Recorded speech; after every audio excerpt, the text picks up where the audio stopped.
দর্শক, BPL final ঘিরে মিরপুরের টিকিট প্রত্যাশীদের ভিড়। সেখানে আছেন সহকর্মী মামুনুর রশিদ, তিনি যুক্ত হচ্ছেন আমাদের সাথে। মামুন, টিকিট প্রত্যাশীদের ভিড় এখন কেমন দেখছেন? আর নানা অঘটনার মধ্য দিয়ে এবার পর্দা নামছে বিপিএল এর, তাই ফাইনালকে ঘিরে তাদের উৎসাহ কেমন দেখছেন?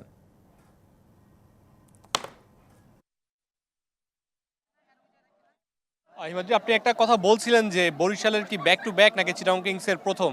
আমি সেই সাথে আরেকটু যোগ করে লাইভটা শুরু করতে চাই, সেটা হচ্ছে ট্রফিটা কি লঞ্চে উঠবে নাকি সাগর পাড়ে যাবে।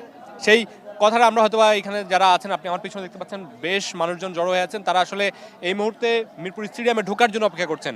টিকিট কেটেছেন তারা, টিকিট কেটে তারা অপেক্ষা করছেন যে তারা কখন মাঠে ঢুকতে পারবেন। এখনো পর্যন্ত মূল ফটকটা খুলেনি, তাদেরকে ঢুকতে দেওয়ার অনুমতিটা দেওয়া হয়নি। 3টায় গেট খুলবে, দর্শকরা ঢুকতে পারবেন 3টার পরে।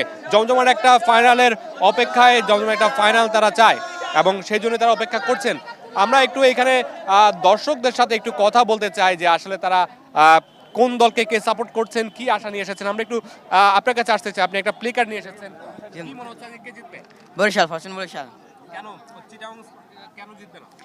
ফরচুন বরিশাল ভালো ভালো প্লেয়ার, তামিম ইকবাল, মাহমুদ রিয়াদ, মুশফিক, তাহিদ, কায়েল মায়ার্স, ডেভিড মালান। আপনি কার কাছে দেখতে এসেছেন? মাহমুদ রিয়াদ। মাহমুদ রিয়াদ। আরেকটু শুনতে চাই যে আসলে এই যে এখানে অনেক বরিশালের দর্শক দেখতে পাচ্ছি। বরিশাল বরিশাল বরিশাল জুড়ে বরিশালের বেশ ভালো দর্শক দেখা গিয়েছে। তা আপনাদের কি মনে হচ্ছে আজকে কি আবার সেকেন্ডবার মতো লঞ্চের ট্রফি উঠবে?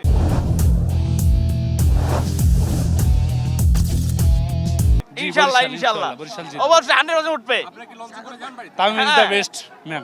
অবশ্যই লঞ্চের পিছন দিয়ে দিব বরিশাল চিটাগং কিংসের একজন আছে, আমরা চিটাগং কিংসের একজনের সাথে জানতে চাই কি মনে হচ্ছে। চিটাগাং জিতবো। চিটাগাং পোলা 80 টাকা তোলা।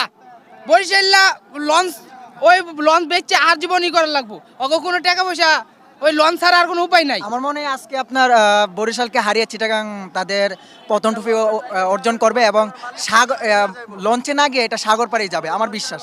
কারণ ওদের পারভেজ ইমন থেকে শুরু করে বাংলাদেশে যে প্লেয়ারগুলো আছে চিটাগাং কিংসে, সবগুলো প্লেয়ার টিম কম্বিনেশনগুলো অনেক ভালো। তো আমার বিশ্বাস যদি প্রথম থেকে ওদের ভালো কম্বিনেশনটা হয় তাহলে চিটাগাং ফাইনাল নেবে, ওই কাপ জিতবে। আর দেখতে পাচ্ছেন যে আসলে ম্যাচ মাঠে গড়ানো হয়, কিন্তু মাঠের বাইরের যে খেলা, দর্শকদের মধ্যে যে উত্তেজনা সেটা কিন্তু জমে গিয়েছে এবং এখনো পর্যন্ত বাকি সময় আছে মাঠে ম্যাচ গড়ানোর।